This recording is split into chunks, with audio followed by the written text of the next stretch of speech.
തങ്കനിലാവുമ്മ വയ്ക്കും സ്വാമി പാദമേ, സ്നേഹ പമ്പയിൽ നീ കരകവിഞ്ഞതെന്തിനാണ്?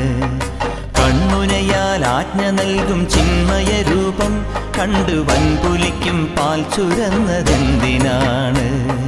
മോഹിനിയിൽ പിറന്നതും മോഹമെല്ലാം വെടിഞ്ഞതും ദേവഹിതം നടന്നതും നിന്റെ ലീലകൾ. മോഹിനിയിൽ പിറന്നതും മോഹമെല്ലാം വെടിഞ്ഞതും ദേവഹിതം നടന്നതും നിന്റെ ലീലകൾ. ദേവഗണം നിരന്നതും ഭൂതഗണം തൊഴുന്നതും വേദമുഖം തെളിഞ്ഞതും നിന്റെ മായകൾ. ദേവഗണം നിരന്നതും ഭൂതഗണം തൊഴുന്നതും വേദമുഖം തെളിഞ്ഞതും നിന്റെ മായകൾ. തങ്കനിലാവുമ്മ വയ്ക്കും സ്വാമി പാദമേ, സ്നേഹ പമ്പയിൽ നീ കരകവിഞ്ഞതെന്തിനാണ്?